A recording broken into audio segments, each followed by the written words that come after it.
लग रहा है। यूनिफॉर्म सिविल कोड आएगा तो बराबर सराबर का हिस्सा, मर्द लड़के को जितना हिस्सा मिलेगा बाप के माल में से उतना ही लड़की को भी मिलेगा, बराबर सराबर। यूनिफॉर्म सिविल कोड अच्छी बात है आपके हिसाब से, दुनिया के हिसाब से।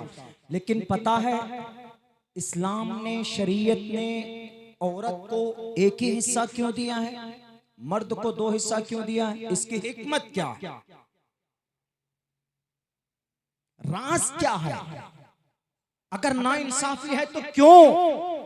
एक्सप्लेन कीजिए, एक्सप्लेनेशन होना चाहिए। और यकीनन होना चाहिए जो लोग टीवी कि डिबेट पे जाते हैं, बैठते हैं, इस्लाम की तर्जमानी करते हैं, मैं उनसे कहूंगा कि थोड़ा पढ़ करके जाइए, थोड़ा स्टडी कर करके जाइए और उनको समझाइए कि इस्लाम ने अगर औरत को एक हक दिया है, एक हिस्सा दिया है, मर्द को दो दिया है, उसकी वजह है। बीमार होता है, बीवी बीमार होती है, बच्चा बीमार होता है, माँ बाप बीमार होते हैं, वालिदैन, तो कौन लेकर जाता? लड़का लेकर जाता। पॉकेट से पैसे किसके खर्च होते? लड़के के खर्च होते। जेल चला जाए, एक्सीडेंट हो जाए, किसका पैसा जाएगा? लड़के का जाएगा, मर्द का जाता है। बीवी, बच्चे, अगर वालिदैन जिंदा है तो वालिदैन किनके सर पर, किनकी जिम्मेदारी पर? बेटे की जिम्मेदारी पर। तो इस्लाम ने क्या कहा? बेटे को इसलिए डबल मिलना चाहिए। और अगर लड़की है तो क्या हॉस्पिटल लड़की जाती? माँ बाप की खिदमत, माँ बाप की देखभाल कोई लड़की करती है? नहीं, वो तो शादी करके कहाँ चली गई? अपने शौहर के साथ। और उस लड़की का खर्च भी शौहर के जिम्मे, लड़की को तो कुछ खर्च नहीं करना पड़ता। तो इस्लाम ने कहा इसीलिए लड़की के हक में एक हिस्सा, क्योंकि उसको खर्च बर्दाश्त नहीं करना पड़ता और लड़के को खर्च बर्दाश्त करना पड़ता है। ये राज है मीडिया वालों, ये राज है। यकीनन तुम्हारा कलेजा अगर बड़ा है, तुम्हारा ज़मीर जिंदा है, तो अब्दुल्ला सालिम को इनवाइट करना किसी दिन, बताऊंगा, समझाऊंगा कुरान के पैगाम की हिकमत को। ये नहीं कि भाई अल्लाह ने कुरान में कह दिया बस, नहीं, कुरान की हिकमत को बताऊंगा। सिर्फ चीखने चिल्लाने से टीवी के रूम में, न्यूज के रूम में बैठकर इस्लाम को बदनाम करना कि नहीं, इस्लाम में देखिए औरत का हक मार लिया जाता है। अरे मर्द के जिम्मे सारे खराजात आते हैं, औरत के जिम्मे कोई खर्च नहीं आता है। इसलिए इस्लाम ने कहा कि मर्द को दो हिस्सा मिलेगा और औरत को, लड़की को एक हिस्सा मिलेगा। कौन सी गुनाह की बात है? कोई गुनाह नहीं है। ये हिकमत है, हिकमत डीपली अगर पढ़ोगे तो तुम्हारा दिल भी कहेगा कि यकीनन कुरान करीम का फरमान सच्चा और बेटर है। परेशानी को फेस करने वाला मर्द, कोई दिक्कत आए, परेशानी आए, केस हो जाए तो जेल मर्द जाए, कहीं पर अगर कोर्ट में हाजिरी देना हो तो मर्द जाए, मजदूरी करने के लिए मर्द पहुंचता है, पसीने में, धूप में पसीना मर्द निकालता है। कुरान करीम पर एतराज करना बहुत आसान है। अगर यकीनन तुम्हारे अंदर कुछ क्वालिफिकेशन है तो मैं तुम्हें दावत देता हूं, पैगाम देता हूं, ज्यादा नहीं, 6 महीना कुरान करीम की तफसीर को, मसाइल को स्टडी करके देखो, खुद यूनिफॉर्म सिविल कोड की मुखालफत करोगे। यूनिफॉर्म सिविल कोड लाओ, शादी के ताल्लुक से लाओगे, शादी के मंडप पर किसका कानून चलेगा, मुसलमान का कि हिंदू का?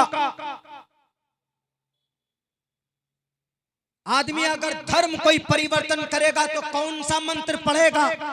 ओम भूर्भुवः स्वः तत्सवितुर्वरेण्यम पढ़ेगा कि ला इलाहा इल्लल्लाह पढ़ेगा कि एक ओंकारा सतनाम करता भिरुत नरवु नरवीर अकाल मूरत अजवनी से भुंगुर प्रसादी पढ़ेगा। बताओ जरा किस कानून पर अमल होगा? भारत के संविधान का आर्टिकल नंबर 14 जब खुले लफ्जों में कह दिया कि इसके अंदर कोई कॉम्प्रोमाइज नहीं हो सकती, सब के सब बराबर है, इक्वलिटी बिफोर लॉ, कानून के नजर में सब बराबर। जब सब बराबर हैं तो मुस्लिम पर्सनल लॉ को क्यों टारगेट कर रहे हो? मुस्लिम पर्सनल लॉ के लिए मुसलमानों से मशवरा, हमारे बड़े वो लोग जो क़यादत कर रहे हैं, जो कहते हैं कि नोटिफिकेशन आ गया, राय दीजिए, आप उनसे ब्लूप्रिंट मंगाइए, उनसे मुसव्वदा मंगाइए कि हमारे मुस्लिम पर्सनल लॉ के कौन कौन से कानून को जद में ला रहे हैं। नहीं जनाब, वहां से आदेश आया, एक आम मुसलमानों को मालूम नहीं है कि what is the definition of uniform civil code, what is the matter of uniform civil code. Uniform के जरिए से क्या कहा जा रहा, क्या समझा जा रहा। अगर लाने की कोशिश की जाए, अध्यादेश लाया जाएगा, अगर पार्लियामेंट में कानून पास होगा, राज्यसभा में मना करवाने की कोशिश कीजिए, राज्यसभा में पास होगा तो भारत का राष्ट्रपति मना कर सकता। अगर तीनों जगह पास हो जाए, आंख बंद कर कर अदालत उज़्मा सुप्रीम कोर्ट में पहुंचिए और कहिए कि भारत के संविधान का आर्टिकल नंबर 14 के खिलाफ ये कानून बन रहा, आर्टिकल नंबर 25 के खिलाफ ये कानून बन रहा। पैसे खर्च कीजिए, चंदा कीजिए, हम चंदा देंगे, कौम चंदा देगा, और केस फाइल कीजिए, केस दायर कीजिए, कानूनी लड़ाई लड़ाइए। नोटिफिकेशन से फायदा नहीं होगा। अगर फायदा होता तो 3 तलाक के ऊपर कानून न बनता। आपको लॉलीपॉप थमाया जा रहा, आपको चुस्की दिया जा रहा, आप चूसते रहो, अंदर अंदर कानून बनकर आ जाएगा और आप कानूनी लड़ाई लड़ने के लिए इधर उधर देखते फिरेंगे। और क्या कहते हैं कि यूनिफॉर्म सिविल कोड के जरिए से एक फायदा ये भी होगा कि हलाला और इद्दत, हलाला और ये इद्दत खत्म हो जाए। क्या यूनिफॉर्म सिविल कोड को ला रहे हलाला और इद्दत खत्म करने के लिए? हलाला और इद्दत की वजह से भारत तरक्की नहीं कर रहा है, ताज्जुब है। हमारे प्राइम मिनिस्टर साहब अमेरिका जाते हैं, 300 करोड़ रुपए खर्च होते हैं, उनकी वजह से देश गरीब नहीं हो रहा है। हलाला और इद्दत मुसलमान भी नहीं जानता ढंग से कि हलाला और इद्दत। इद्दत तो समझता है कि या तो तलाक में या तो शौहर के इंतकाल के बाद इद्दत में कुछ दिन बैठते हैं, बिल्कुल नो ब्यूटी नो ऑर्नामेंट, कुछ नहीं, घर में बैठ जाइए, उसी को इद्दत बोलते हैं। कुछ लिमिट है, कुछ टाइम है। और हलाला, हलाला को मुजरिम बनाकर पेश किया हमारे और आपके सामने। मेरे मुसलमानों, हलाला यकीनन हलाला का मिसयूज हम लोगों ने किया, और हम जैसे तालिबे इल्म ने भी न बताकर हमारे कुछ पढ़े लिखे लोगों की भी गलती और चूक इनसे हुई है कि ये लोगों को हलाले के बारे में नहीं समझाते। और वह हलाले को क्या समझते हैं? मौजूदा जो हलाला है, मौजूदा तलाक दे दिया अपनी बीवी को, मुफ्ती साहब के पास गए कि मुफ्ती साहब मैंने बीवी को तलाक दे दी, उस वक्त नशे में था, अब क्या होना चाहिए? तो अब मुफ्ती साहब भी कहीं कहीं रास्ता बताते गबे की सूरत हलाला कर लो। मेरे अल्फाज बड़े सख्त होंगे, मुफ्तियान किराम उलमाए किराम बैठे हुए। हलाला करवाया नहीं जाता, हलाला होता है ऑटोमेटिकली। अगर आपने हलाला करवाया जानबूझकर, किसको हलाला समझते? आपने बीवी को तलाक दी, आपकी बीवी को तलाक हो गई, अलग अलग इद्दत गुजारिए जी। इद्दत गुजारने के बाद एक पढ़ा लिखा आदमी कहता है तुम्हारी बीवी जो थी अब तुम उसी से निकाह करना चाहते हो तो अब हलाला कराओ। हलाले का क्या प्रोसेस? इद्दत गुजरने के बाद किसी से उसका निकाह कराओ।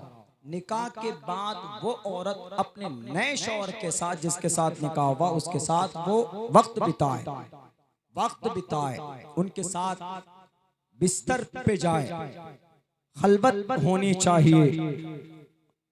उसके बाद फिर वो शौहर उसको, हम लोग जो हलाला समझ रहे हैं, फिर वो शौहर उसको तलाक दे, फिर इद्दत के बाद फिर तुम अब कर सकते हो। ये जो प्रोसेस हुआ है इसको हलाला बोलते हैं। हलाला इस्लाम में जानबूझकर कराना, बिलकस्त कराना कि तुम करो, एक दिन के बाद फिर तुम उनको तलाक दे देना, इतना पैसा ले लो। बहुत लोग कराते हैं, हराम है, नाजायज है, लानत है अल्लाह और उसके रसूल की तरफ से ऐसा कराने पर। फिर हलाला होता कैसे? सपोज दैट मैंने अपनी बीवी को तलाक मैंने दी, बीवी अलग हो गई, अलग होने के बाद मैं अलग, बीवी अलग। अब मेरी बीवी ने, उनको जिंदगी गुजारनी, उनको शौहर की जरूरत है, उन्होंने कहीं पे निकाह कर लिया। निकाह के बाद में इत्तेफाक से वो शौहर भी खराब निकल गया, या उस शौहर का इंतकाल हो गया, या उस शौहर का एक्सीडेंट हो गया, या गुम हो गया वो शौहर, या वहां भी बात नहीं बनी, वहां पर भी झगड़े होते थे, तो वहां पर भी अब वो औरत वहां से या तो तलाक ले लेती है, तलाक नहीं, या उसका शौहर मर जाता है। तो ऐसी सूरत में अब उस औरत ने सोचा, यार अब मैं यहाँ निकाह करके आई, दूसरा घर बसाने के लिए, ये घर भी मेरा उजड़ गया, तो अब ऐसा करते, अब कहाँ मैं भटकूं, मैं उसी दूसरे के साथ पहले के साथ चले जाती हूँ, पहला जो मेरा शौहर था उसके साथ मैं चली जाती हूँ। तो अब ये पहले शौहर जिसने तलाक दी थी, पहले शौहर के साथ निकाह करेगा, तो बीच में ये जो काम हुआ, जो निकाह किया उसने, इसको हलाला बोलते हैं, हलाला इसी को बोलते हैं। ये किया नहीं था उसने, हो गया, ये है हलाला, यहां कराते हैं हलाला। और ये लोग जानते नहीं, पहचानते नहीं, समझते नहीं। इस्लाम में हलाला नाजायज, मुरव्वजा हलाला नाजायज हम भी कहते हैं। इस्लाम में तलाक का बेहतरीन तरीका, तलाक के सिस्टम को तुम बदलना चाहते हो कि जितना अधिकार मर्द को है उतना ही अधिकार